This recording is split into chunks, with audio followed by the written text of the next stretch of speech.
وَلْتَكُن مِّنكُمْ أُمَّةٌ يَدْعُونَ إِلَى الْخَيْرِ وَيَأْمُرُونَ بِالْمَعْرُوفِ وَيَنْهَوْنَ عَنِ الْمُنكَرِ وَأُولَئِكَ هُمُ الْمُفْلِحُونَ. Assalamualaikum warahmatullahi wabarakatuh. Innal hamdalillah nahmaduhu wa nasta'inuhu wa nastaghfiruh wa na'udzu billahi min shururi anfusina wa min sayyiati a'malina. May yahdihillahu fala mudilla lahu wa may yudlilhu fala hadiya lahu. Alhamdulillah, segala puji marilah kita panjatkan kehadirat Allah Subhanahu wa taala yang telah memberikan kepada kita nikmat yang luar biasa banyaknya, yang tidak bisa kita hitung jumlahnya, sehingga pada malam hari ini Allah masih memperkenankan kita untuk melaksanakan sholat maghrib berjamaah di Masjid Ar-Rahman ini, yang insya Allah akan kita lanjutkan dengan majelis ilmu malam Senin bersama-sama. Salawat serta salam selalu kita aturkan kepada junjungan kita Rasulullah Muhammad sallallahu alaihi wasallam, kepada seluruh sahabatnya, para tabi'in, para tabi'ut tabi'in, dan semoga kita semua selalu menjadi bagian dari pengikut beliau sampai hari kebangkitan kelak. Amin amin ya rabbal alamin. Jamaah rahimani wa rahimakumullah, insyaallah pada malam hari ini kita masih melanjutkan membaca dan mentadaburi Al-Quran bersama-sama. Terakhir sudah sampai surat Al-Ankabut ayat 23 gitu. 23 gitu tadi. Oke. 23 sih terakhir. Saniki 24 tadi ya.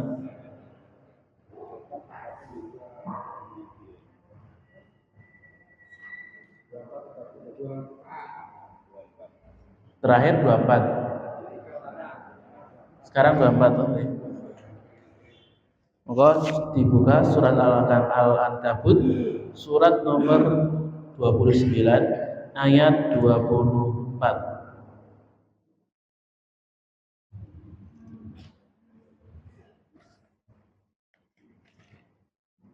Sampun kemana? Surat Al-Ankabut surat nomor 29 ayatipun nomor kalih dosa.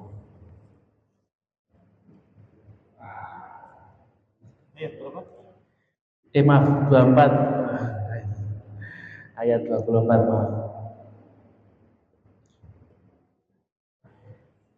Bahwa kita mulai sarang-sarang dari bacaan Al-Fatihah. A'udzu billahi minasy syaithanir rajim. Bismillahirrahmanirrahim. Alhamdulillahi rabbil alamin. Ar-Rahmanir Rahim. Maliki yaumiddin. Iyyaka na'budu wa iyyaka nasta'in. Ihdinas siratal mustaqim. Siratal ladzina an'amta 'alaihim ghairil maghdubi 'alaihim waladdallin.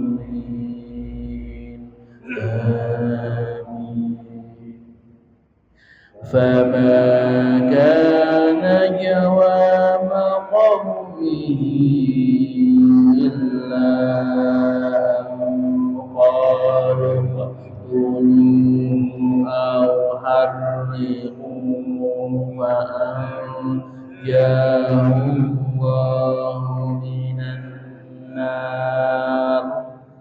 إن في ذلك لآيات لقوم يؤمنون. وقال إنما اتخذتم من دون الله أوثانا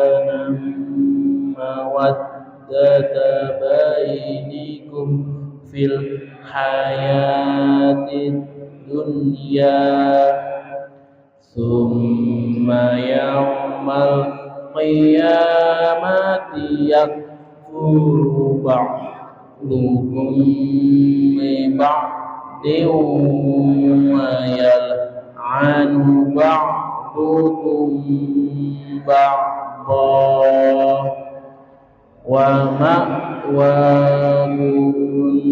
nar wa ma lakum min nasirin fa'amana lahu wa qala inni muhajirun ila rabbi innahu huwal azizul hakim wa wahabna lahu ishaqa wa yaquba wa ja'alna fi dhurriyyatihi nubuwwata wal kitaba wa atainahu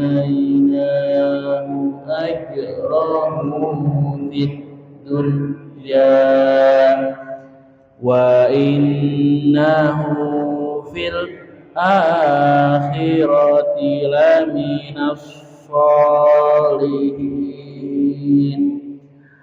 wa lutan id qala liqaumihi innakum lata'tunal fahishah ma sabaqakum biha min ahadin minal alamin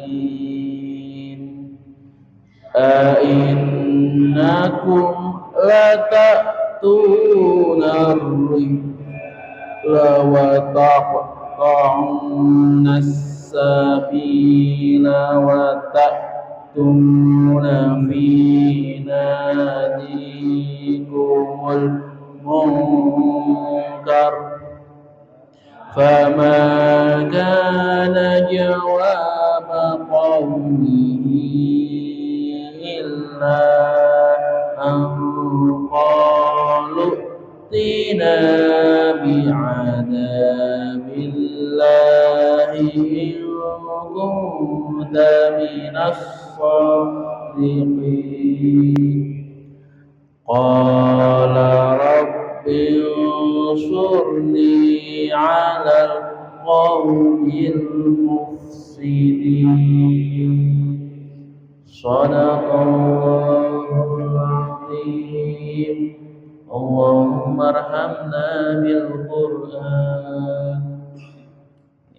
Jemaah rahimani wa rahimakumullah, ya alhamdulillah sudah kita baca surat Al-Ankabut dari ayat 24 sampai ayat 30. Monggo kita baca terjemahannya bersama-sama, kemudian kita tadabburi makna dari firman-firman yang Allah turunkan dalam surat ini. Kita masuk ke ayat 24, maka di sini ini masih melanjutkan kisahnya dari Nabi Ibrahim, di mana pada ayat sebelumnya Allah menceritakan bagaimana Nabi Ibrahim alaihissalam itu berdakwah kepada kaumnya, mengajak kaumnya untuk berpindah dari menyembah berhala, menyembah benda-benda yang tidak bisa mendatangkan manfaat maupun tidak bisa mendatangkan kerugian, meninggalkan berhala yang bahkan ketika Nabi Ibrahim hancurkan itu tidak bisa berbuat apa-apa. Maka bagaimana respon atau jawaban dari kaumnya Ibrahim? Allah berfirman dalam ayat ke-24, "Fama kana jawab qaumihi", maka tidak ada jawaban dari kaumnya Ibrahim illa anqalu, selain mengatakan uqtuluhu, bunuhlah dia. Jadi karena saking sombongnya, walaupun sudah tadi Nabi Ibrahim sudah membuktikan dengan menghancurkan berhala-berhalanya kaumnya itu, ya, ketika hari perayaan, bagaimana dikisahkan Nabi Ibrahim itu menghancurkan berhala karena ingin menunjukkan kepada kaumnya bahwa ini loh, berhala yang kamu sembah itu tidak punya kekuatan, ya, tidak punya daya, bahkan ketika dihancurkan tidak bisa berbuat apa-apa. Bahkan ketika Nabi Ibrahim mengatakan itu, bisa jadi yang menghancurkan adalah berhala yang paling besar. Maka mereka, kaumnya Ibrahim, malah langsung menjawab, gak mungkin masa berhala bisa bergerak, bisa menghancurkan berhala yang lain. Jadi secara rasional mereka tahu, secara akal sehat mereka itu tahu bahwa berhala itu tidak punya kemampuan apa-apa. Tapi kan karena sudah ajaran nenek moyang mereka, sudah ajaran dari leluhur mereka, dan karena kesombongan mereka tidak mau menerima kebenaran yang didakwakan oleh Nabi Ibrahim, akhirnya mereka tidak mau mengikuti petunjuk. Bahkan langsung tadi disuruh bunuh. Au harrikuhu, atau bakarlah dia. Jadi karena sudah kalah pakai argumen, ya, kalah debat,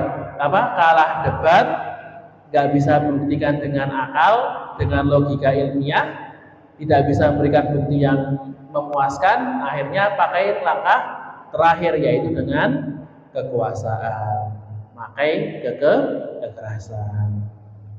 Karena tahu mereka itu kan kaum yang kuat, sedangkan Ibrahim itu kan nggak punya nggak punya kekuatan.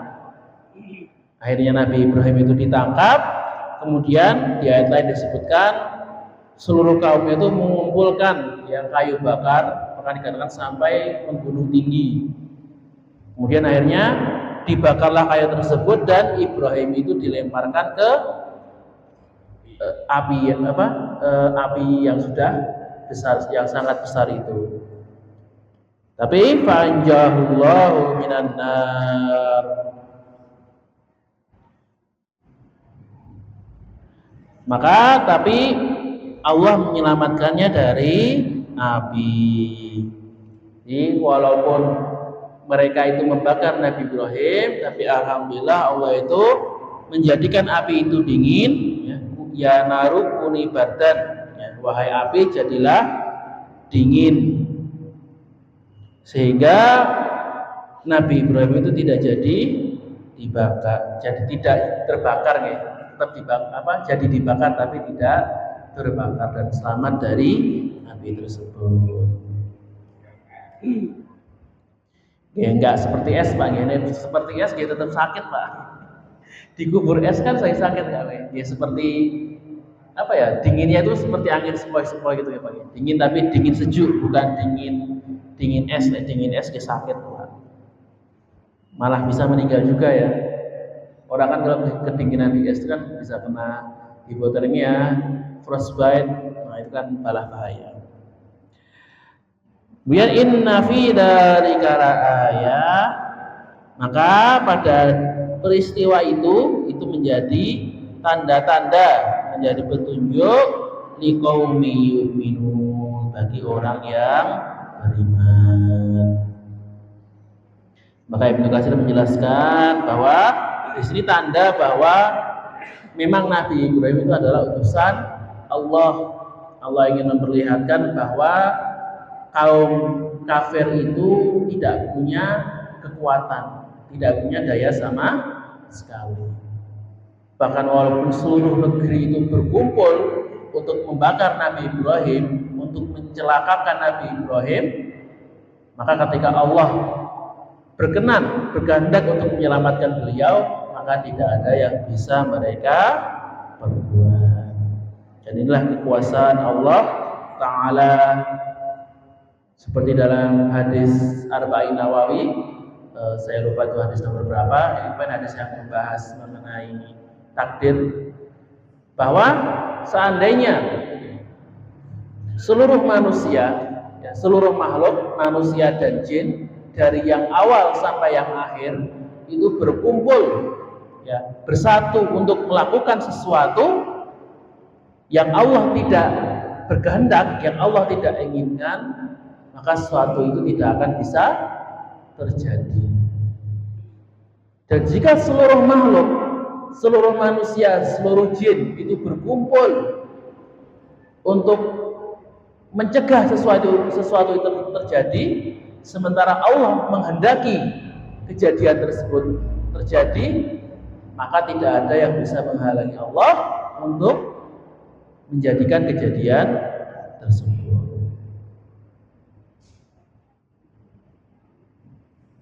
Inilah menunjukkan bahwa memang kekuasaan Allah, ya, itu benar-benar tidak bisa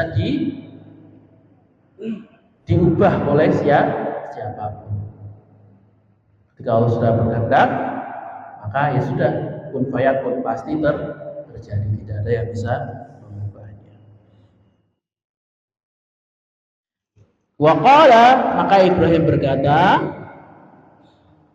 innamat takhottum, sesungguhnya berhala-berhala yang kamu ambil min dunillah, selain sebagai sembahan selain Allah, authanan, berupa berhala mawaddatan bainikum, hanya untuk menciptakan perasaan kasih sayang di antara kamu fil hayatid dunya, di dalam kehidupan dunia. Maka dalam tafsir Ibnu Katsir dijelaskan bahwa maksudnya apa ayat ini? Maka di sini Nabi Ibrahim itu membantah kaumnya, ya, membantah penyembahan mereka terhadap berhala dan mengatakan kepada mereka, yang kamu sembah, yang kamu jadikan sekutu kepada Allah, yang kamu sembah selain Allah, yaitu hanya untuk berkasih sayang di dunia saja. Jadi kerjasama, ya, persaudaraan antara orang musyrik, ya, kerjasama antara orang musyrik, kedekatan antara orang musyrik, cinta di antara mereka itu hanya di dunia saja. Tsumma yaumal qiyamati, kemudian pada hari kiamat, yakfuru ba'dukum bi ba'd, maka sebagian kamu akan saling mengingkari sebagian yang lain, wa yal'anu ba'dukum ba'dha, dan sebagian dari kalian itu mengutuk atau melaknat sebagian yang lain. Nah, di sini ketika hari kiamat Allah menerangkan orang-orang musyrik yang dulunya itu saling mencintai, saling bekerja sama, saling mendukung, ketika di akhirat akan saling berlepas diri. Cinta mereka itu akan berubah menjadi kebencian.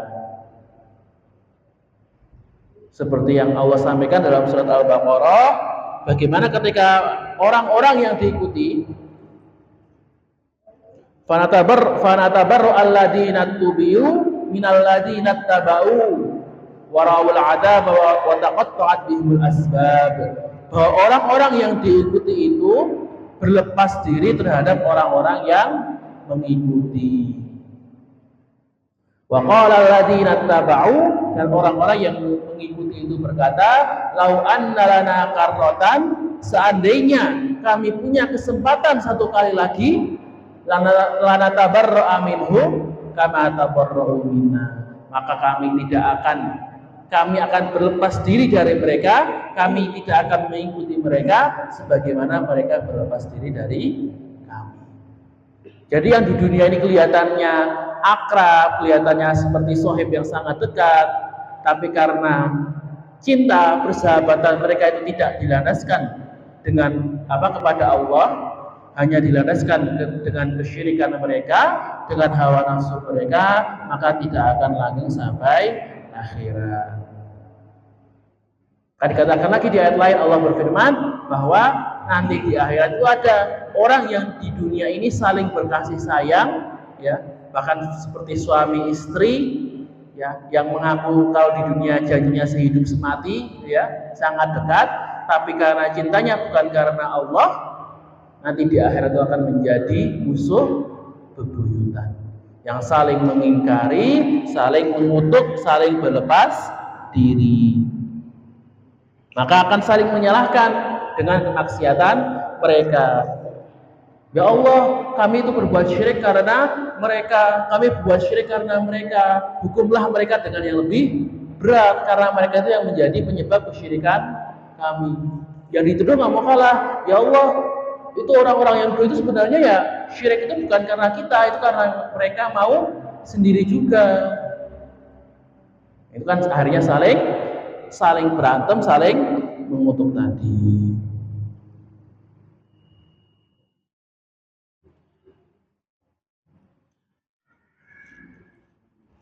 Wa ma'wakumun nar, lalu tempat kembalimu adalah neraka. Wa ma lakum min nasirin, dan sama sekali tidak ada penolong bagimu. Maka tempat kembalinya orang musyrik itu adalah di neraka. Dan kalau orang sudah musyrik itu tidak ada kesempatan untuk masuk surga. Khalidina fiha abada. Kalau misalnya orang masih beriman, orang masih bertauhid kepada Allah, insya Allah akan diberi kesempatan untuk masuk surga ketika dosa-dosanya sudah bersih, ketika hukumannya sudah cukup, maka insya Allah akan dinaikkan ke surga. Tapi kalau orang yang musyrik meninggal dalam keadaan syirik, ya berarti sudah di neraka selama-lamanya. Karena dosa syirik ini adalah satu-satunya dosa yang Allah tidak pernah ampuni. Jadi kalau orang masih syirik berarti tidak punya tiket masuk surga. Nah, kenapa harus berhati-hati? Harus berhati-hati dengan kesyirikan ini. Makanya Nabi Shallallahu Alaihi Wasallam itu mengajarkan kepada kita salah satu doa, Allahumma inni a'udzubika min an usyrika bika syai'an a'lamuhu wa astaghfiruka lima la a'lamuhu. Atau kalau misalnya doa bareng-bareng, Allahumma na'udzubika min an nusyrika bika syai'an na'lamuhu wa nastaghfiruka lima la na'lamuhu. Artinya apa? Ya Allah, sesungguhnya kami berlindung kepadamu min an nusyrika bika syai'an na'lamuhu, dari mensyirikkan engkau dengan kesyirikan-kesyirikan yang kami ketahui.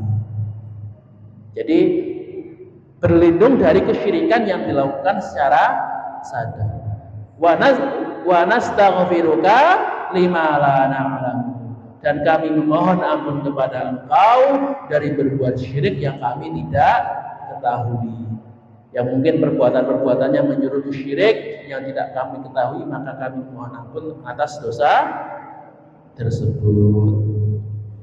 Karena kalau orang musyrik nanti di akhirat, wa ma lakum min nasirin, tidak ada penolong sama sekali. Bahkan Allah tantang kepada orang-orang musyrik tersebut, panggillah sesembahanmu, panggillah sekutu-sekutumu yang kamu sembah di dunia itu, silakan dipanggil, bisa nggak menolong kamu dari siksaan ini? Dan memang tidak ada yang bisa menolong sama sekali kecuali Allah Subhanahu wa Ta'ala. Fa'amana lahu Lut, maka Lut itu membenarkan ajarannya Ibrahim. Jadi ini menunjukkan Lut itu semasa dengan Nabi Ibrahim.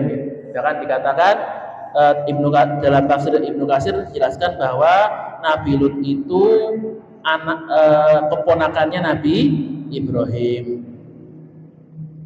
Di sini namanya Lut bin Haran bin Azar. Jadi anaknya Haran, saudaranya Ibrahim. Maka ketika itu yang percaya kepada Nabi Ibrahim itu hanya Lut dan Sarah, yaitu istrinya Nabi Ibrahim.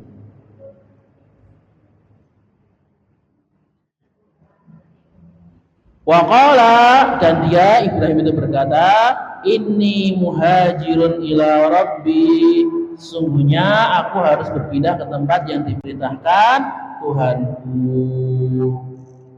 Ya, hanya karena sudah maksimal dakwahnya ya, tidak ada yang mau ikut lagi, tidak ada yang mau beriman lagi, akhirnya Allah perintahkan Nabi Ibrahim untuk hijrah. Maka kalau Nabi itu hijrah, itu harus berdasarkan firman, tidak boleh kok Nabi itu hijrah langsung sesuai keinginan sendiri, itu tidak boleh. Nanti seperti kisahnya Nabi Yunus, di mana ya Nabi Yunus itu ketika berdakwah saking keselnya karena kaumnya tidak mau beriman. Nah, sebelum Allah perintahkan untuk hijrah sudah keluar duluan, sudah pergi duluan. Akhirnya Allah hukum dengan tadi ditelan oleh ikan paus 3 hari 3 malam di 3 lapis kegelapan, di kegelapan malam, di kedalaman lautan, di gelapnya perut ikan. Nah, inilah kenapa disebutkan ini muhajirun ila rabbi, bahwa hijrahnya itu memang karena perintah Allah. Sama seperti Nabi Muhammad. Kenapa kok Nabi Muhammad itu hijrahnya baru pada tahun ke-13 Hijriah? Ketika sahabat sudah ada yang hijrah ke Habasyah, sudah ada yang pindah ke Madinah. Kenapa Nabi Muhammad kok paling terakhir? Ya karena perintah untuk Nabi Muhammad belum turun. Ketika sudah turun, baru Nabi Muhammad itu hijrah dari Mekah ke Madinah. Innahu huwal azizul hakim. Sungguhnya Tuhanku itu maha perkasa lagi maha bijaksana. Wa wahabna lahu, dan kami anugerahkan kepadanya yaitu Ibrahim Ishaq, yaitu Ishaq, wa Yaqub, dan Yaqub. Maka salah satu keturunannya Nabi Ibrahim dari Sarah adalah Ishaq. Kemudian dari Nabi Ishaq lahirlah Nabi Yaqub. Wa ja'alna fi dzurriyyatihi, dan kami jadikan di dalam keturunannya an-nubuwah, yaitu kenabian, wal kitab, dan kitab-kitab, wa atainahu, dan kami berikan kepadanya ajrahu fid dunya, balasannya di dunia. Maksudnya kalau catatan kaki, balasan di dunia itu dengan memberikan anak cucu yang baik, kenabian yang terus menerus. Nah, ini salah satu keistimewaan Nabi Ibrahim ya. Maka disebut sebagai Abul Anbiya, bapaknya para nabi. Karena memang dari keturunan beliau itulah turunlah para nabi. Nabi Ishaq, Nabi Yaqub, kemudian nabi-nabi Bani Israil, ya, Nabi Musa, Nabi Daud, Nabi Sulaiman, Nabi Isa, dan akhirnya juga Nabi Muhammad SAW. Bahkan semua kitab, ya, kitab yang 4 itu juga dari anak turunnya Nabi Ibrahim. Kitab Taurat, kitab Zabur, kitab Injil, dan kitab Al-Quran turun semuanya kepada Nabi dari keturunannya Nabi Ibrahim. Maka inilah salah satu jawaban dari doa beliau ketika Nabi Ibrahim itu meminta diberikan keturunan yang baik, di mana keturunannya itu semoga menjadi pemimpin orang yang bertakwa, dan Allah kabulkan dengan menjadikan keturunannya itu sebagai nabi.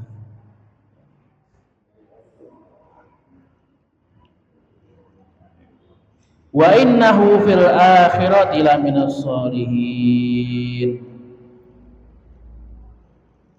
maka sesungguhnya dia di akhirat termasuk orang-orang yang soleh.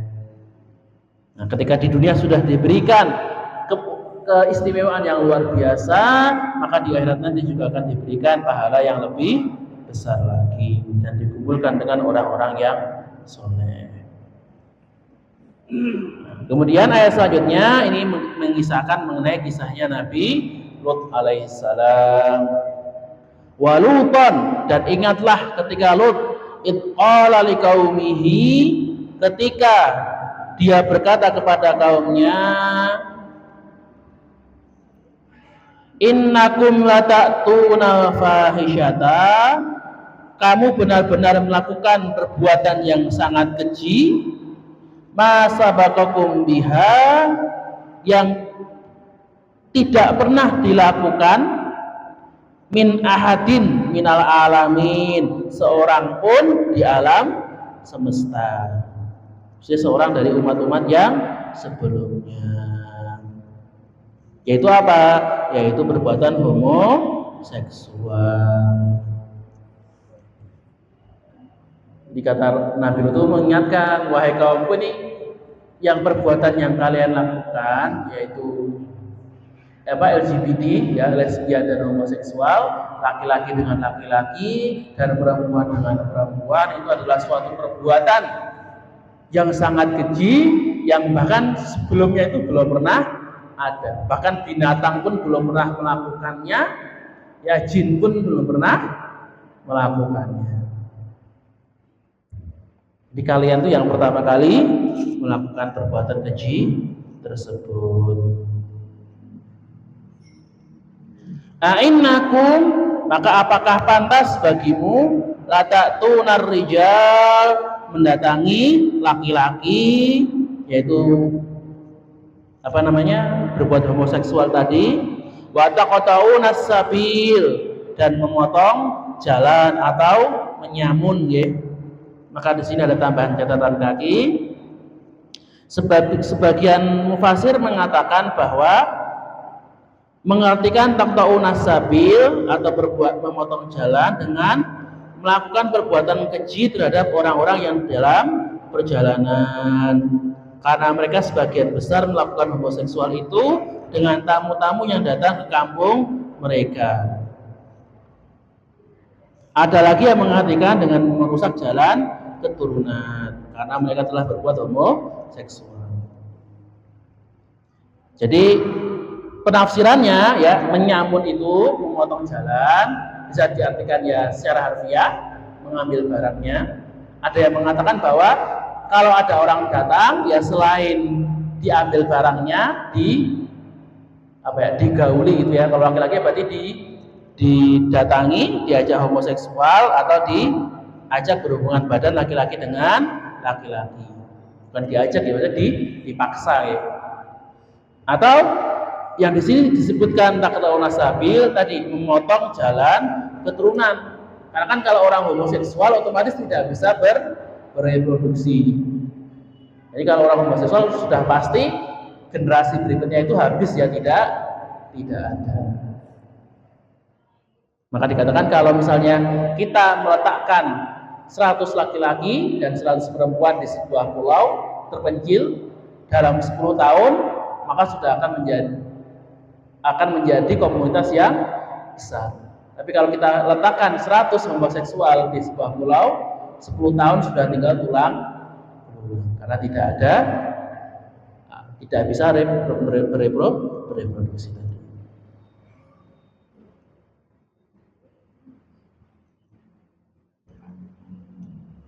Wa ta'tuna fi nadikumul munkar, dan mengerjakan kemungkaran di tempat pertemuanmu. Maksudnya apa? Maka ini artinya bisa macam-macam, gitu. Yang pertama bahwa ya mereka itu mengerjakan homoseksual itu di tempat umum, gitu. Jadi berhubungan badan di tempat umum. Jadi sudah tidak ada rasa malu lagi.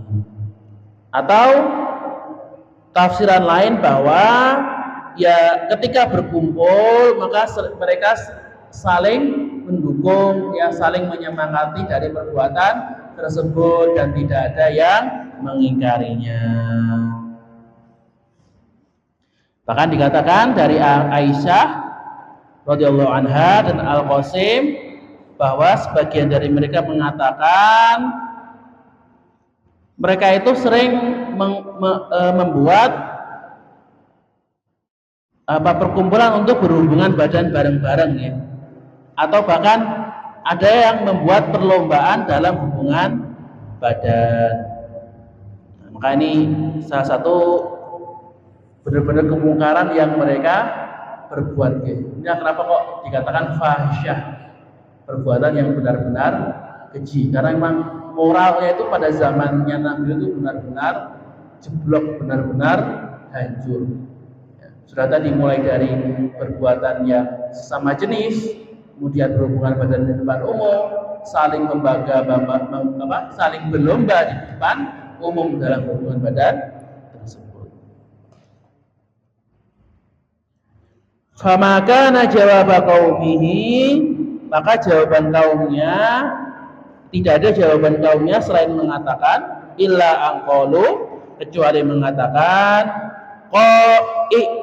uktina, datangkanlah kepada kami bi'adabillah, dengan azab Allah, in kunta minas shadiqin, jika engkau itu termasuk orang yang benar. Ini kalau orang sudah bandel itu ya, sudah benar-benar bebal, nggak bisa lagi dinasehati, ini biasanya sikapnya nantangin. Kalau Nabi Lut itu ketika didakwai seperti itu, nantang. Wah Nabi Lut, kalau memang kamu benar, kalau memang ajarmu itu benar, kan kamu bilang kami akan dapat azab. Lah mana azabnya? Kan ini kami hidup sehat-sehat saja, hidupnya enak-enak saja, tidak ada azab yang turun. Kalau kamu memang benar, datangkanlah azab. Sama kalau orang-orang sekarang itu juga seperti itu, sama ya Pak. Katanya Allah melarang maksiat. Nah ini saya maksiat, hidup saya tenang-tenang saja. Saya sedang main judi, saya senang minum miras, tapi usaha saya lancar, duitnya banyak, anaknya sehat-sehat, keluarganya tidak ada yang menderita. Lah mana janji Allah, mana azab Allah? Inilah kesombongan mereka, sifat meremehkan ya, sifat tidak percaya mereka kepada janji Allah. Maka Nabi Lut berkata, qala rabbi surni, wahai Tuhanku, tolonglah aku alal qaumil mufsidin, atas golongan yang berbuat kerusakan ini. Akhirnya sudah dinasihati kok tidak mempan, terus malah tadi nantangin ya, malah menantang azab Allah. Ya akhirnya sudah Nabi Lut berdoa kepada Allah, ya Allah, ini saya sudah berdakwah benar-benar, saya sudah sampaikan benar-benar, tapi ternyata mereka tidak mau beriman. Maka ya sudah, ini tolonglah orang-orang yang bandel ini, tolonglah dikasih azab saja, dikasih hukuman saja. Jangan sampai kok orang kaum musyrikin ini itu malah merajalela di muka bumi. Maka jamaah rahimani wa rahimakumullah, maka dalam ayat ini Allah juga ingin mengingatkan kepada kita bahwa ketika kita itu kok hidup kita itu nyaman, hidup kita itu enak, sementara kita itu termasuk orang yang senang bermaksiat, ya, termasuk orang yang ibadahnya masih kurang, jarang sholat, jarang ngaji, masih belum menutup aurat dengan sempurna, tapi kok hidupnya enak-enak saja, maka itu harus hati-hati. Bisa jadi itu adalah istidraj, bahwa azab kita itu diundurkan, ditunda. Allah berikan kenikmatan kepada kita supaya kita terlena, supaya kita tidak masih bertahan dengan kemaksiatan kita. Baru nanti ketika dosa kita semakin bertumpuk, Allah turunkan azab di akhir. Bisa jadi di dunia dengan azab yang benar-benar dahsyat, yang mungkin bisa menghabiskan seluruh harta kita, seluruh keluarga kita, sehingga kita menjadi orang yang tidak punya apa-apa. Atau mungkin Allah berikan kenikmatan sampai akhir hayatnya, azabnya itu diturunkan di akhirat semuanya. Dan itu yang harus paling kita waspadai. Yang harus kita takuti adalah ketika Allah menangguhkan hukuman itu di akhirat. Kenapa? Karena hukuman di akhirat itu jauh lebih pedih, jauh lebih kejam, jauh lebih dahsyat. Maka mending ya ketika kita bermaksiat, ketika Allah itu malah menghukum kita di dunia, itu malah seharusnya kita bersyukur, alhamdulillah. Kenapa? Karena ketika kita sudah dikisos di dunia, maka insya Allah di akhirat itu sudah tidak ada hutang, dosanya sudah bersih. Daripada kita nabung dikumpulkan di akhirat, akhirnya nanti dibalasnya di neraka, nah itu semua sudah waktunya lebih lama, hukumannya lebih dahsyat. Insyaallah rahimani wa rahimakumullah, alhamdulillah sudah selesai kita bahas dari surat Al-Ankabut ayat 24 sampai ayat 30. Insyaallah di pertemuan selanjutnya nanti di ayat 31 dan selanjutnya akan membahas mengenai bagaimana Allah itu menurunkan azab kepada kaumnya Nabi Lut. Jadi setelah Nabi Lut berdoa agar diturunkan azab kepada kaumnya, maka akhirnya Allah itu mengutus malaikat untuk menurunkan azab kepada mereka. Aku qali hada, jika ada salah kata maka datangnya dari diri saya sendiri, dan jika ada kebenaran maka datangnya dari Allah Subhanahu wa taala. Moga yang sudah ada hidangannya bisa didahar terlebih dahulu. Kita buka dengan basmalah bersama-sama. Bismillahirrahmanirrahim. Mohon sebelum saya tutup, ada pengumuman dari ibu-ibu. Waalaikumsalam.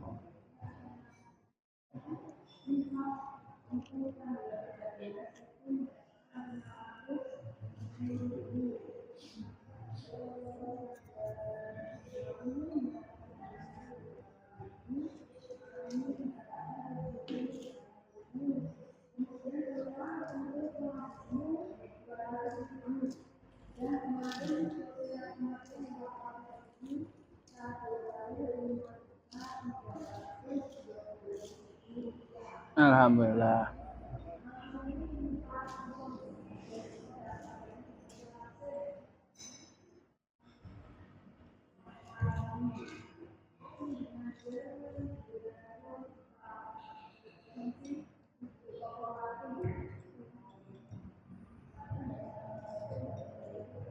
Waalaikumsalam. Malam ini tadi Bu Larse.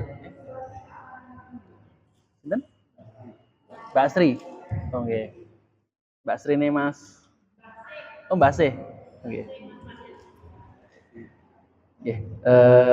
Untuk jatah malam ini Mbak Se sama Pak Mas Mariati. Kita ucapkan jazakumullah khairan jaza terhadap hidangan yang sudah disediakan. Semoga Allah memberikan balasan yang lebih baik dan lebih bagus lagi. Ya, untuk malam ini sampai di sini terlebih dahulu. Aku qali hada, hidayah wal hidayah wal inayah. Nuhun wal kalam. Astagfirullahaladzim khairat. Assalamualaikum warahmatullahi wabarakatuh. Sadaqallahul azim.